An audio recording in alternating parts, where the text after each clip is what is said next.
How's it working now? There we go. All right. Well, I'm filling in for Chuck, but I think it's just for the night, and then he'll be back teaching Sunday. But anyway, before we get started, Chris, will you direct our minds in prayer before we begin?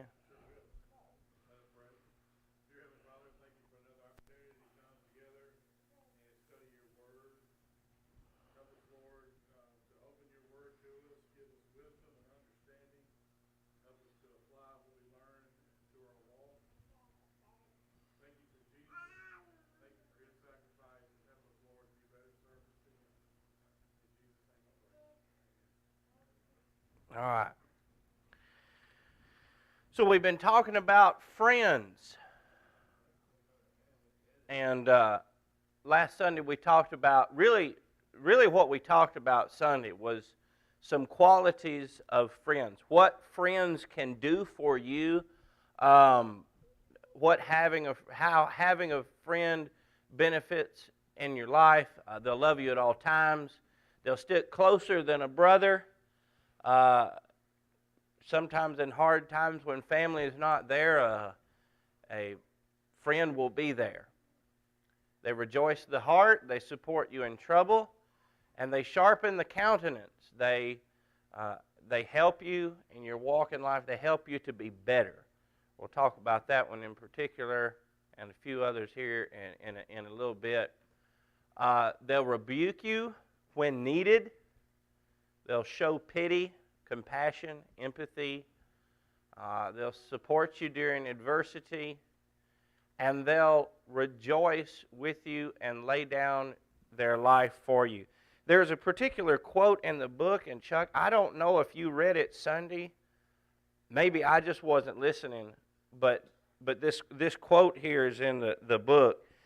Oscar Wilde said, "Anyone can sympathize with the sufferings of a friend, but it requires a very fine nature to sympathize with a friend's success." What do y'all think about that? That's right. So I heard someone tell me, I think it was in like a preacher study we were doing one time. It was this old fella, and he was teaching the class, and we talk a lot about empathy and compassion, about how sometimes it's hard to show empathy and compassion. There's a lot of people that don't show empathy and compassion very well. And it's that passage where Paul says, "Rejoice with those who rejoice and weep with those who weep." And the question was asked, which was harder?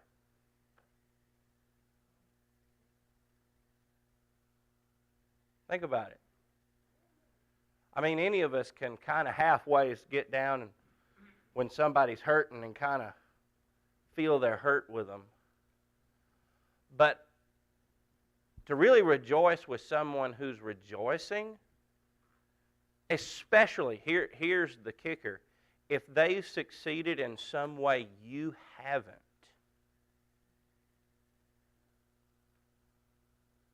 that's pretty hard, isn't it? Pretty hard to rejoice. In my own life, I think I have personally found it harder to rejoice with those who rejoice than weep with those who weep. To share in people's successes. To really genuinely rejoice, not just put on a smiley face and say, "Attaboy." So anyway, that quote, I saw that in the book and I just went, whoa.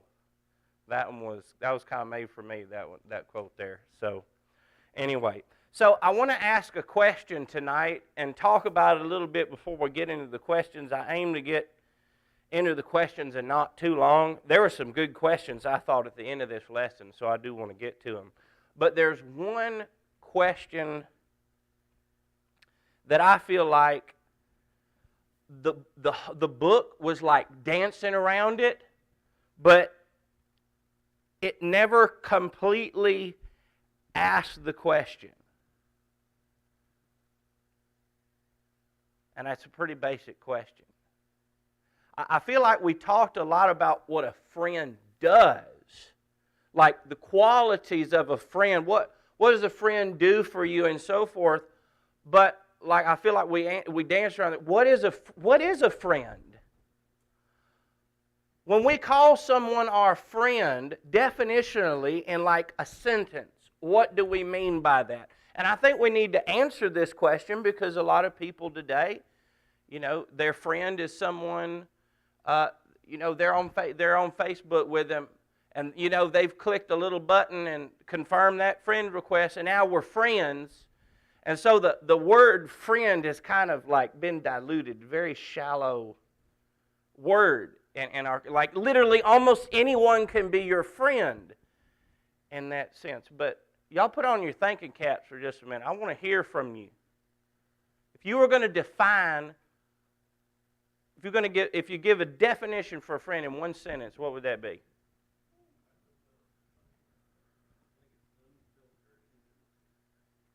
Unfiltered intimacy.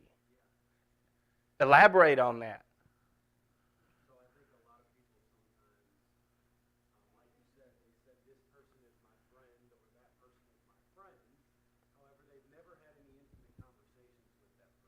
Mm-hmm.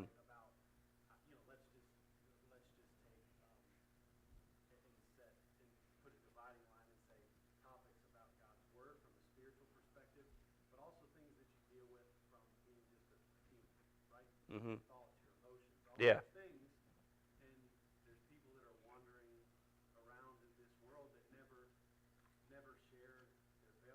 Mm-hmm.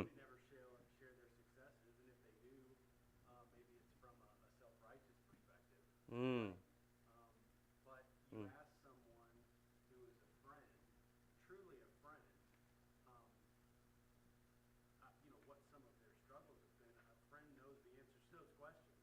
Mm.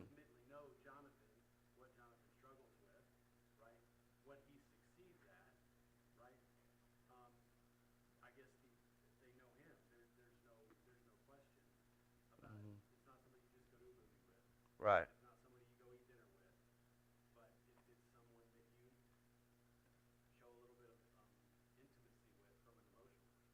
Yeah. So is someone just reflecting that out in a few words to everybody else? Is someone you tell the deeper stuff to? Absolutely. Yeah. Right. And they know, I like what you said, they know your failures or your weaknesses, what you struggle with, and they know your successes, what you're good at. So, And I think they're genuine when you have that true intimacy with a friend. yeah. Those are the people that can genuinely celebrate your successes With you because they've been there. They've been there, yeah. The path to see, right, the other side of the coin. Yeah. They've been with you there all the way, kind of. Yeah. Mm-hmm. Good. I like that.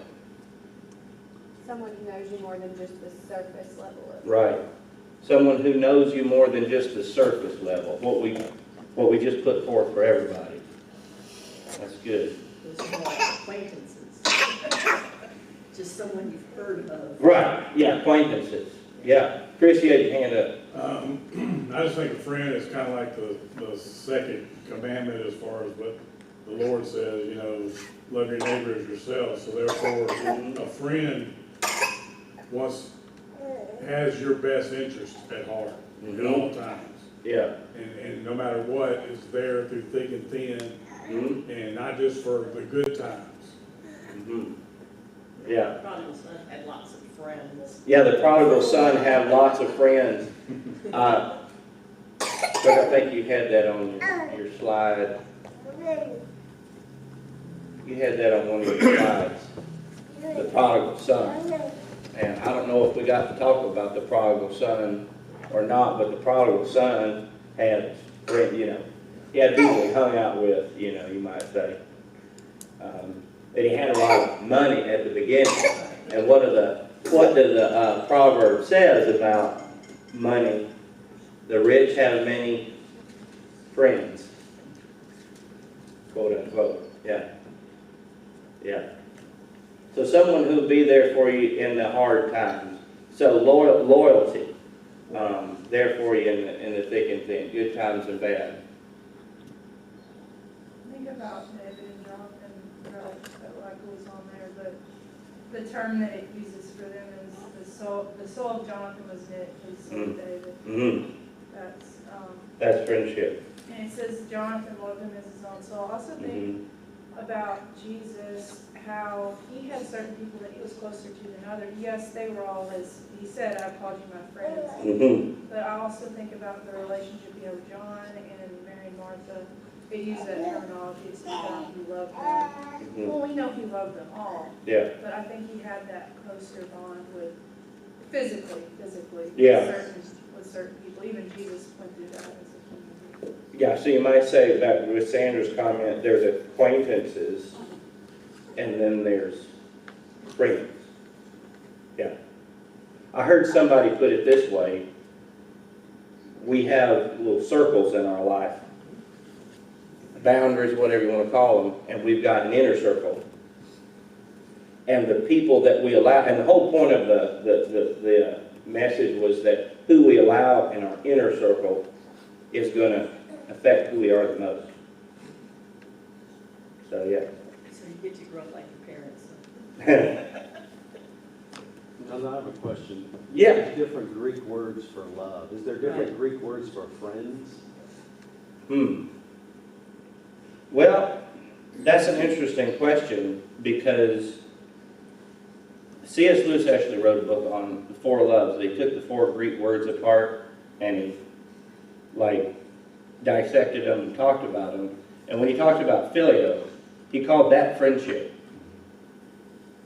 That was his, that phileo actually at its very nature is what we call friendship. It's that camaraderie. People not just associating with others, but being deeply connected with them, and so forth. I don't know the answer to your question, though. Because we do all have acquaintances that we would say Yeah. that we're friendly with. Yeah, friendly, yeah. But it's almost like Yeah. that word friend has been diluted so much. Yeah. Well, the Bible even uses the term friend in a deeper way, but then in a looser way. It's like the rich have many friends. One of the Proverbs says that we looked at. So, I think we've added the word best. best friend, yeah. I've got 125 besties. Or a buddy. These are my besties. I've got 25 best friends. No, you don't understand the meaning of best. It's funny how words kind of devolve in our culture, isn't it? So we've got a friend is someone that you share the deep stuff with. It's someone that is closely connected to you, that stands by your side through the thick and thin. They're more than just acquaintances. They're two souls being knit together. That sounds kind of rare. I don't know. It just seems like in our culture, do we have that with people? You know, Depends on your circumstance. it depends on your circumstance. Yeah, it really does. But here's another question: do you need that very many friends, true friends, in your life? I don't think you do. Again, in our culture, it's sort of like a competition to see who can have as many friends. I got more friends. That's what people do in middle school and high school. I got this many friends versus you got this many friends. I guess that's what they do. But, I think all you need in life is just a few people to hold you up, Anybody else got anything on that?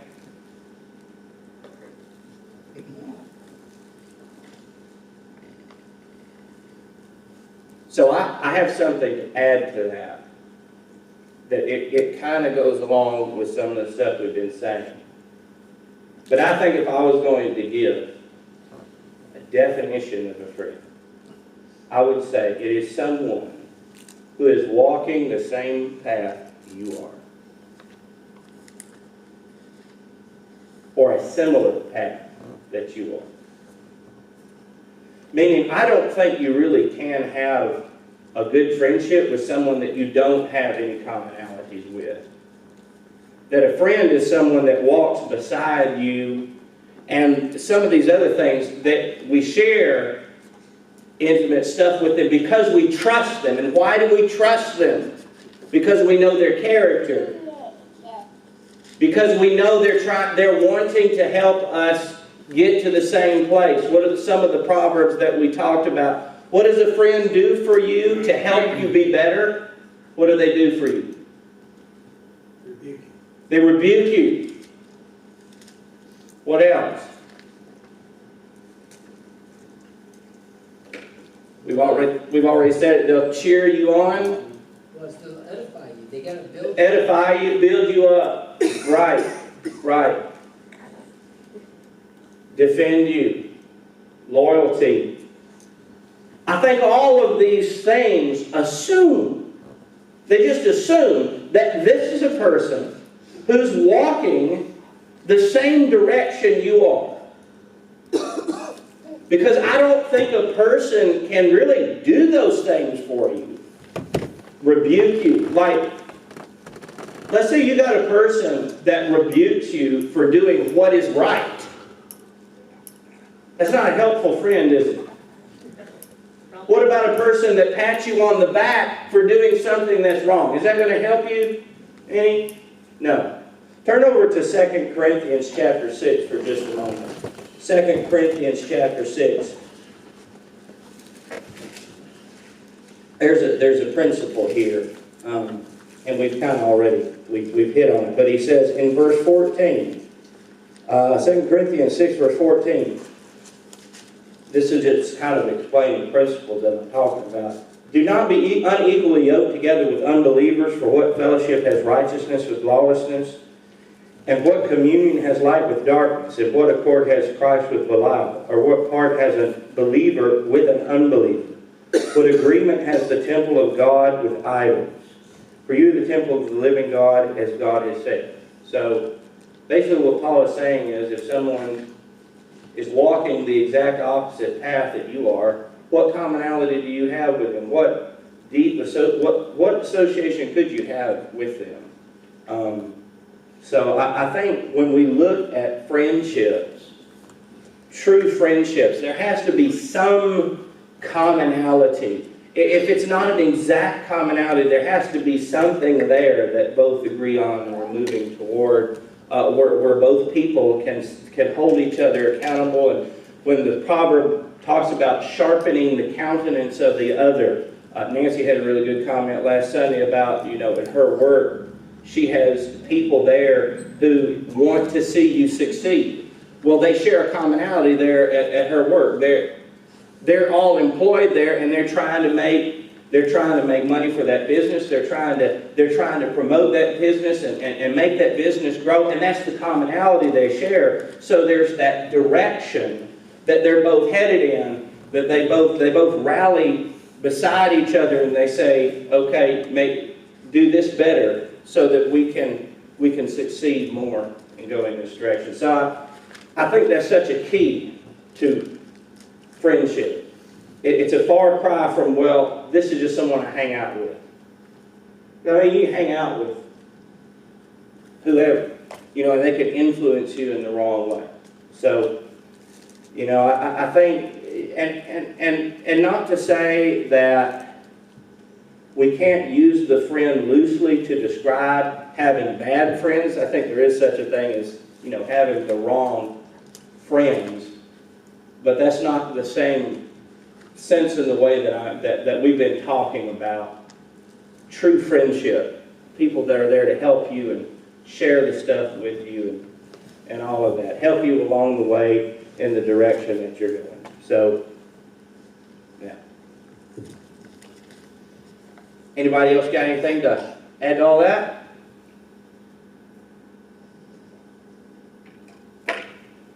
Okay. So, I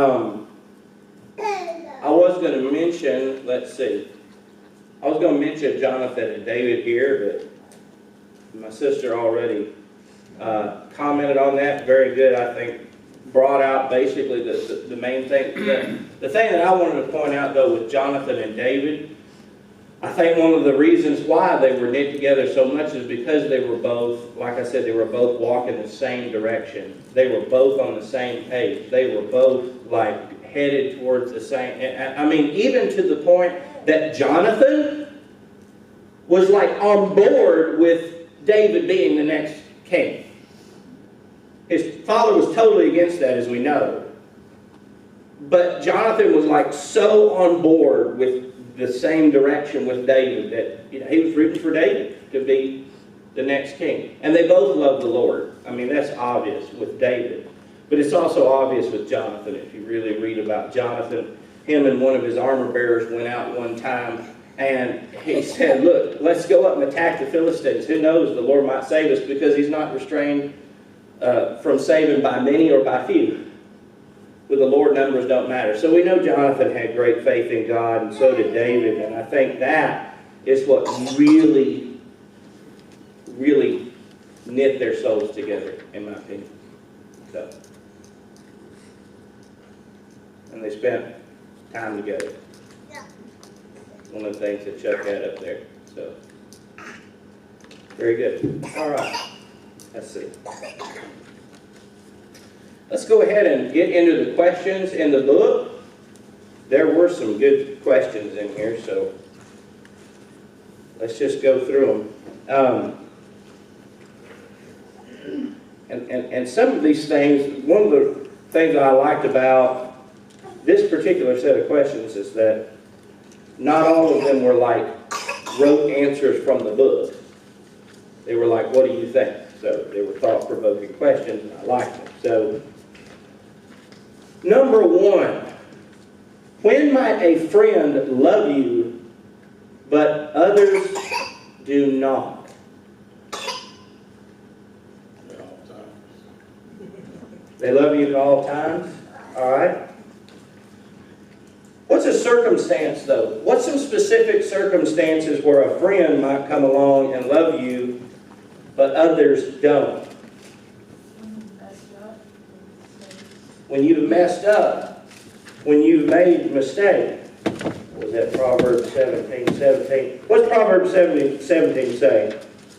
Excellent speech is not fitting for a fool, much less are lying lips to a prince. Is that 17:17? No, it's 17:7. Oh, 17, I'm sorry. A friend loves at all times. There you go, that's what you said, Chris. Yeah, okay, yeah. Friend loves at all times, and a brother is born for adversity. All right, so a friend might love you when you've messed up. Others might turn their back on you in shame and walk away, but a friend will be there even when you messed up.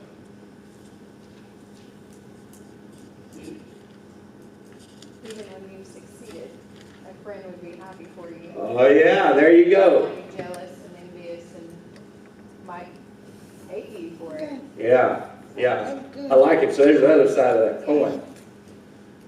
Because you can get people like,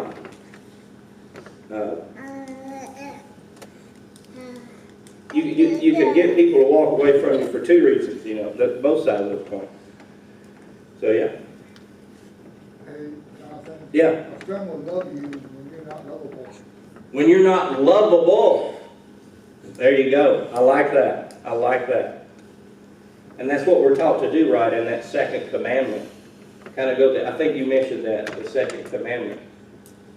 We love others as we love ourselves. We want to love others as we love ourselves. We're not always very lovable, are we? We're not allowed to include spouses in this, right? But we're not always very lovable, are we? But we still want good things for ourselves, right? So, there you go. All right, good. So I was kind of thinking, for some reason, I don't know what come up in my mind when I saw this question. And I don't know why I thought of this, but when I thought of the friend versus the family.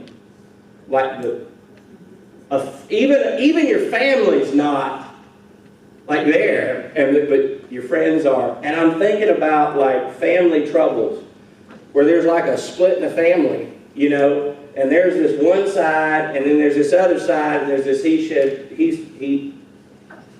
said, she said. That's almost a tongue twister right there. I thought about like a death in the family or an inheritance. Brings out the worst in family sometimes. But a friend might be right there for you. So anyway, that came to my mind for whatever reason. I don't know. But anyway. All right, next question. Why is a friend sometimes closer than a brother? And that thing I just said, but why is a friend sometimes closer than a brother? Proverbs 18:24, what does that say? Always stick with me. There's a friend that sticks closer than a brother. I like David and his brothers and John. Ooh. Yeah. Yeah. His brothers thought, you're an idiot, man. What are you doing? Here comes this young Here comes this- teenager thinking yeah. so high and mighty. Yeah. What are you doing here? Yeah. Yeah. Good. Good. I like that. Same kind of thing goes for Jesus and the disciples, Oh, yeah. apostles. Because his family, as Mhm. far as we know, during his lifetime was kind of like arm's distance. Prophet's not without honor, except in his own country and in his own house. Yeah. Yeah.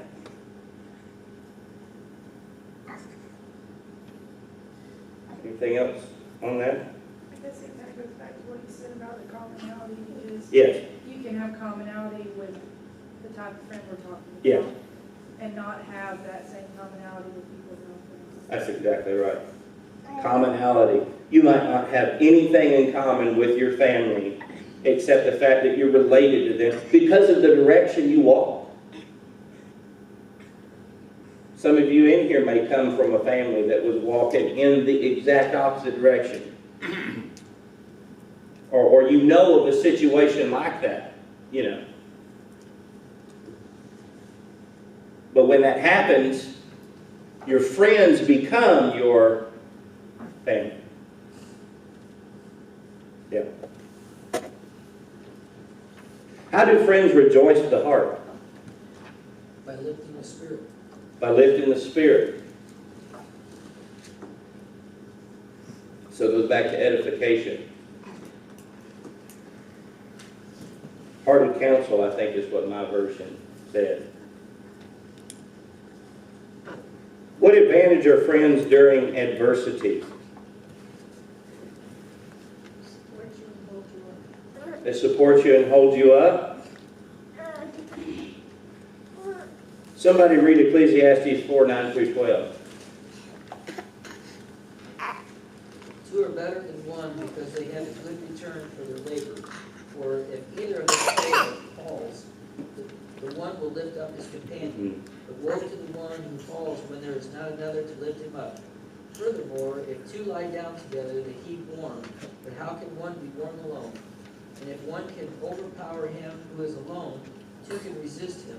A cord of 3 strands is not torn apart. Right. So it's like what you were saying, Miss Barbara. They hold you up. Also in that verse, they help you to stand up to those who oppose you. So if one's alone, they're easily taken out. But like 2 can withstand the 3-fold cord's not quickly broken. So yeah. I always think about it. He sent them out 2 by 2. Yes. Very good. He sent them out 2 by 2. He being Jesus. Yeah. Yeah. That's right. Very good. All right. What advantage are friends during prosperity? They keep you on your feet instead of going, well. There you go. So keep you humble. Yeah. Keep you on your feet. Keep you from floating off. Say, whoa there, buddy. I like Sometimes they just tell you where you used to be, and you might humble yourself. Oh, yeah, okay, yeah. Remember this. Remember that, yeah. Very good. We've already talked about it, but they rejoice with you too, you know, rejoice with your success. But I do like your comment. Yeah, they keep you on the ground. I like that. All right. Why would a person have trouble rejoicing in the prosperity of his friend? Jealous. Yeah. Yeah. Envious. He outdone me. Gotta keep up with the Joneses. Got to keep up with the Joneses. Yeah. Yeah. And that person isn't a true friend. That's right. Yeah. Yeah. Yeah, that's so true. Why are the wounds of a friend better than the kisses of an enemy?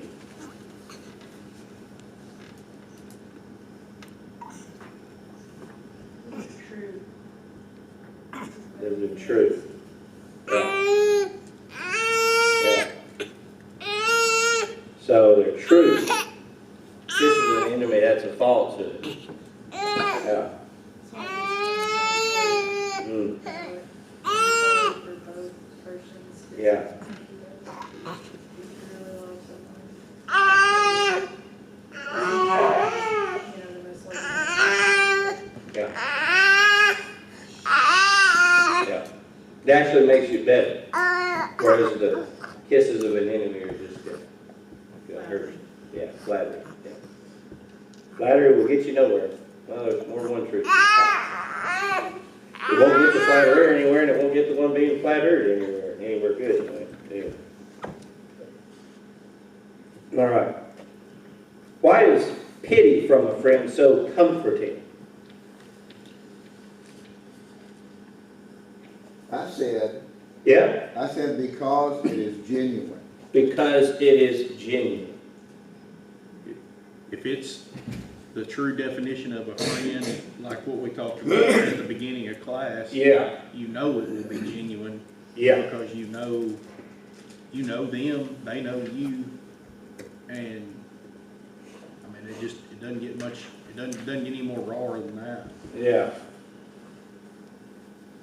Very good. It's genuine. It's not like in the Bible times when someone died, and what did they do? Who did they pay to go out? They have mourners that they pay to go out in the streets and mourn. It's like, kind of like the joke I always tell people. I had a friend once, but he quit, told me he wouldn't pay him enough. I think one of the saddest verses in the Bible, I don't remember what king it is, but there was some really evil king, and when he died, it said, "Do you know in sorrow he died?" Yeah. That's kind of Who the is that? Who's the king that died and no one was sorrowful? It's over there in Chronicles somewhere.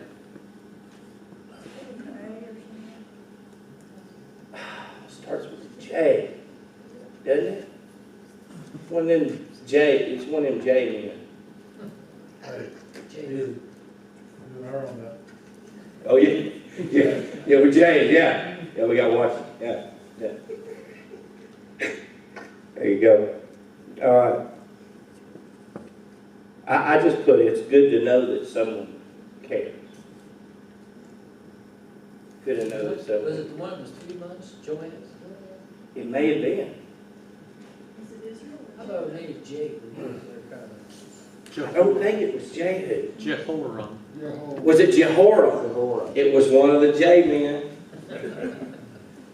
Jehoram. Yeah. There's only a couple. Yeah. Doesn't. That's bad. But that, Couple of dozen. I think I preached a sermon on that one time, like a long time ago, but evidently I forgot it because I can't even remember the guy's name. But you lived a pretty sorry life. You get to the end of your life, and there's nobody sad about you dying. Like you didn't have no friends. That's it. I mean, nothing. You didn't do any good in your life. That's. Did he have a big family and nobody cared to show up? That may have been. I think he had some brothers, maybe, but. It's Chronicles 21, 19 and 20. 2 Chronicles 21. So y'all go look that up if you want to, read about that story. 2 Chronicles 21, 19 through 20. There you go. Cool. All right. What are some wrong ways to try and make friends? Buy them. Yeah, so we got Proverbs 19:6, Proverbs 14:20. Both of those, I think, talk about the buying aspect. You're trying to buy your friend. The rich have many friends, I think is what one of them says. So.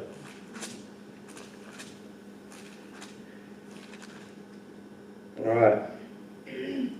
What are some other wrong ways to try and make friends? Be somebody you're not. Be somebody you're not. I like it. I like it. Yeah. That kind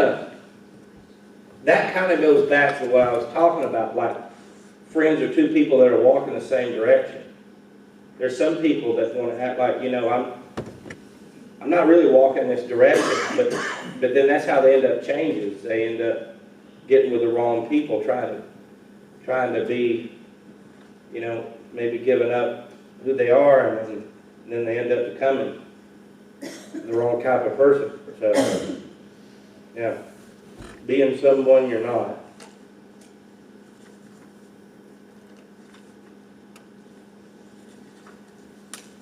All right. What must one do to have friends? Be friendly. Be friendly. Be a friend. Be friendly. Yeah. There's a list there. Loyal. Yeah.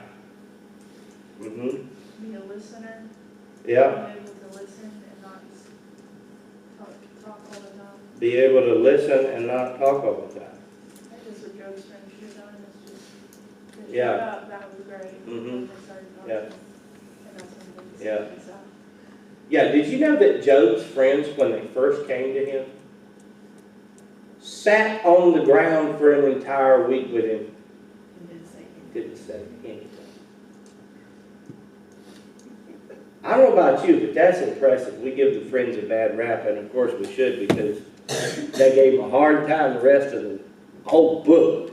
God was mad at him at the end, but he sat on the ground with him for 7 days. Maybe they were trying to figure out what to say. Maybe it works, because sometimes you don't know what in the world to say.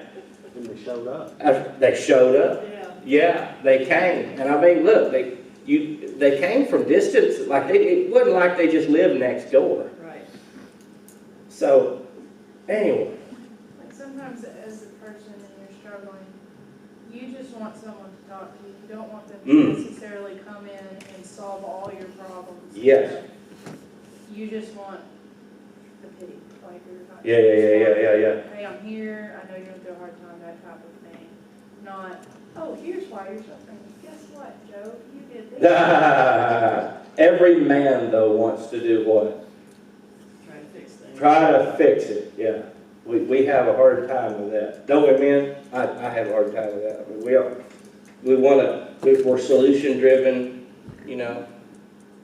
So, but just having a listening ear is sometimes. I think 7 days was too much for them, though. They thought too much, and The thought too much, yeah. They came up with this whole thing, yeah. Yeah, they did. 41 chapters. Yeah. Woo! Bad news. Yeah, that's a lot. Okay. They didn't have any more blood going up to their brain. Didn't have no more food. All right, good deal, good deal. Well, let's move on and finish these. How does money destroy a friendship?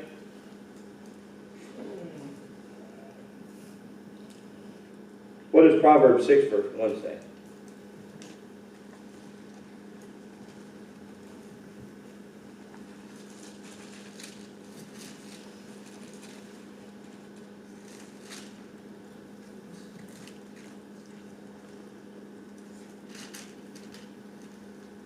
My son, if you've put up security for your neighbor, have given your pledge for a stranger.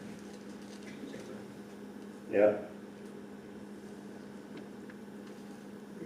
Then you're snared by the words of your mouth. Go and fix it. So what's becoming surety or becoming security for your friend? It's like co-signing on a loan. Cosign, yeah. So basically, you agree to pay their debt if they can't. That goes all well and good if you can, but if you can't, then financial agreements with people that you know can sometimes get hairy if you don't do it right. How do whispering and gossip destroy friends? That was a pretty easy one. I said it shows disrespect of your friends Yeah. to others. Yeah, shows disrespect of your friends to others. And it breaks that all-important thing, doesn't it? Trust. Yeah. Why is loyalty necessary in friendships? I think that same word, trust. Trust. John, if you go back to that, what we were on before. Yeah. I often wonder sometimes with the jealousy and gossip. Yeah. Have you ever thought some people just sometimes have trouble connecting with people and making friends? And so that's their way, right, of trying to connect with other people. Talking about other people, yeah. Correct. Yeah. And maybe those people just need somebody to recognize it and say, all that aside, Yeah. let's you and I just talk about you and I. Right. Maybe that person really is in need of a friend. Right. But there's been a lot of wrong friendships, a lot of bad camaraderie based on that very thing. Yeah. Gossip and slander, you know. Unfortunately, yeah. Good. If a friend endangered a relationship by breach of trust, what can he do to salvage the friendship? Go and talk to him. You got to earn back that trust. Sometimes that takes time. Sometimes that takes time.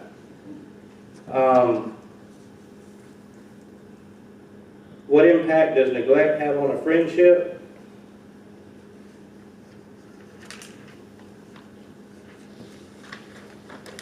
Probably depends on how deep the bond was. Yeah. I've got friends that are scattered all over the country, and, Yeah. you know, they're still some of the first ones I talk to when something happens. Yeah. And when you come back together, you pick right up where you left off. Yeah. So that can be sometimes a measure of a good friendship, is whether or not separation affects that. Really good. Really good.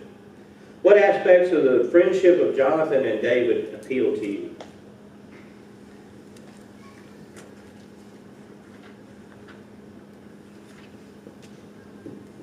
Selflessness, I guess. The selflessness. Yeah, that loyalty again. That loyalty, that selflessness.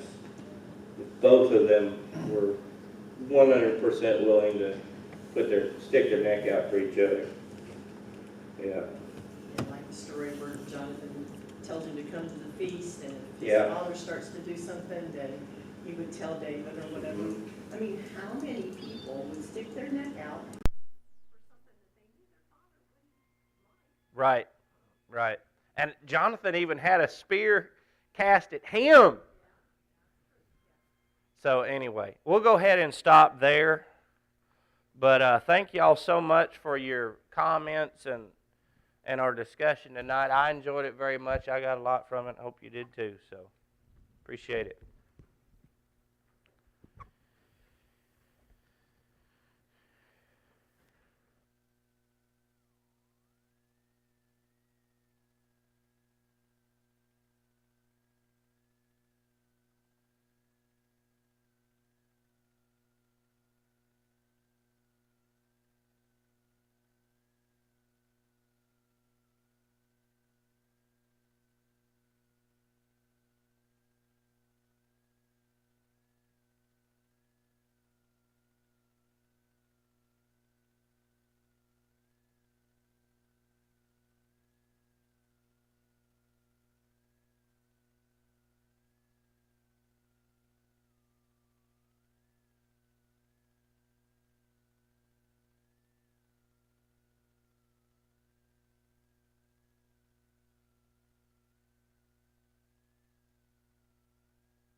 Good evening.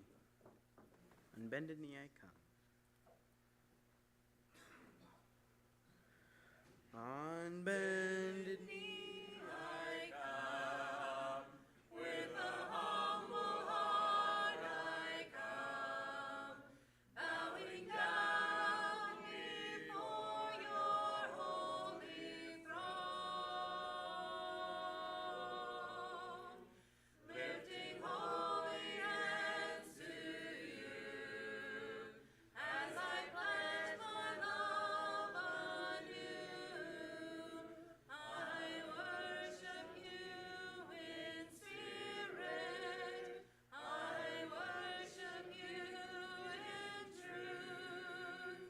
Make my life a holy praise unto you. On bended knee I come, with a broken heart I come, bowing down before your holy throne. As I look upon your face, show your mercy and your grace. Change my life, O Holy Spirit. Make me fresh and ever new. Make my life a holy sacrifice to you.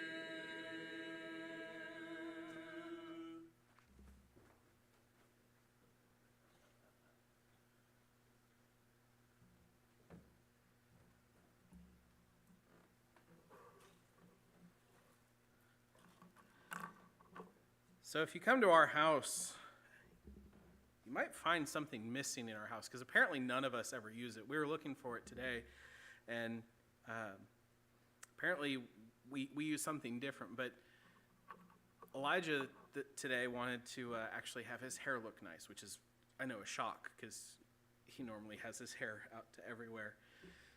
So we were looking for a comb.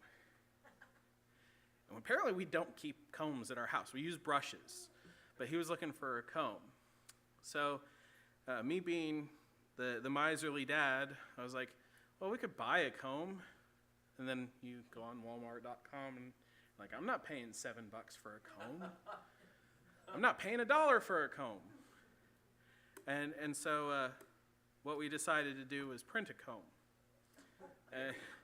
So yeah, combs for like 17 cents.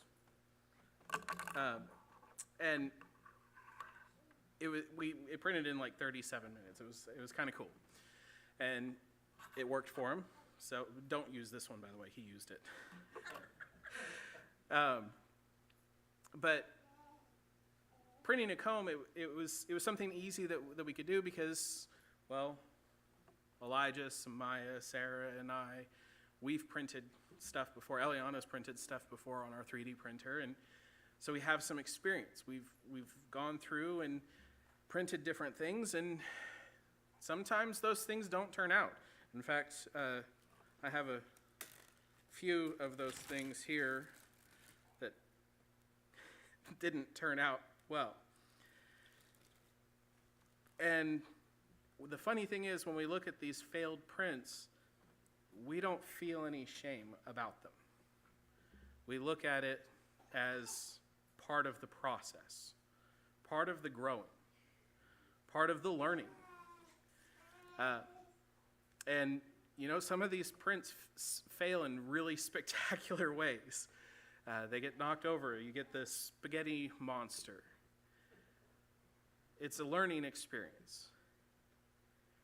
In 2 Timothy chapter 2 and verse 15, Paul instructs Timothy, he says, "Be diligent to present yourself approved to God as a workman who does not need to be ashamed, accurately handling the word of truth."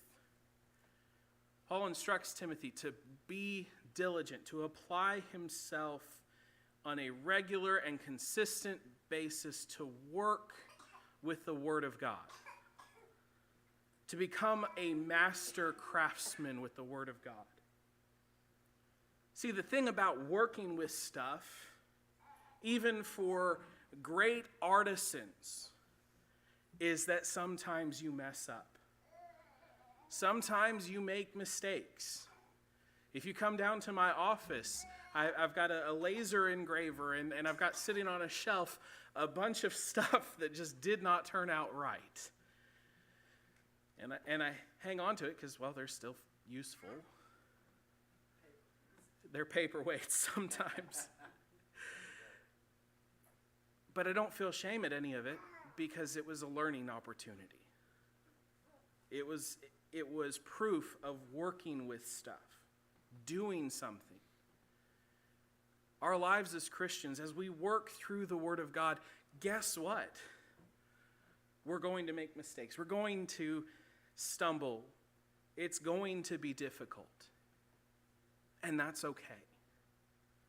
Our lives as Christians, we're not expected to be perfect from day one. We're not even expected to be perfect on day 1,001, 10,001. The only one that's perfect is God. And the only man that was perfect on earth was Jesus. He calls us to follow his example and to learn. And so God, through Paul, told Timothy, be diligent to present yourself approved to God as a workman who does not need to be ashamed, accurately handling the word of truth. When we make mistakes, sometimes they're painful. Sometimes they might be a lesson in humility, learning to retract our words, or learning to make apologies.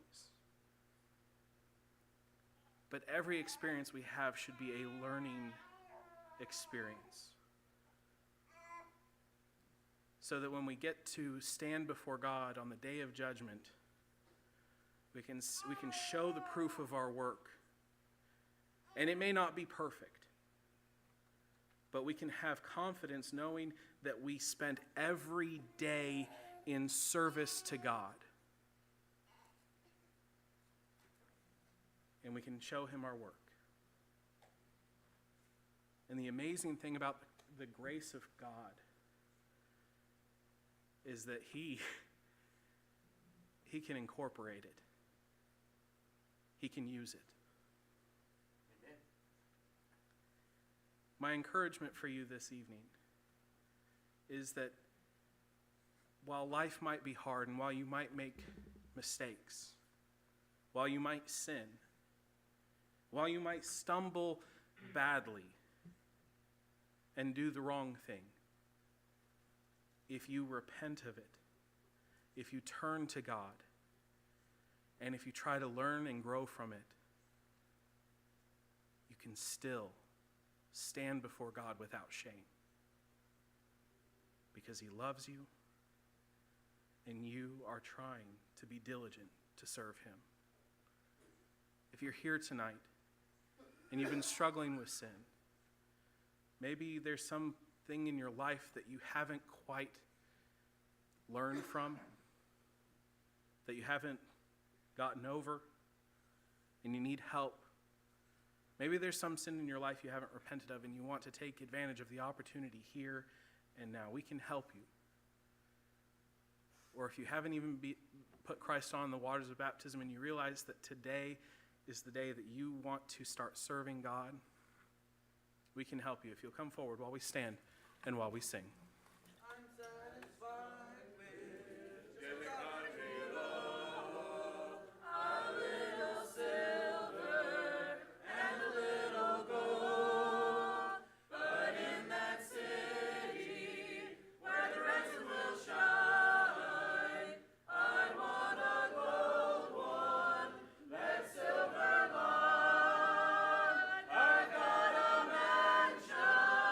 Just over the hill.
good to see everyone out tonight.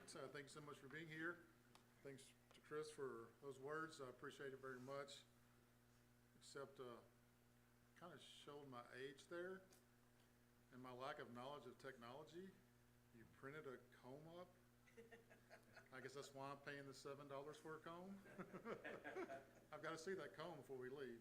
I'm interested in that. But anyway, thank you, Chris, so much for those words. Appreciate it. Just a few announcements before we're dismissed. Remember, Jim Wilkinson will be having surgery on Friday.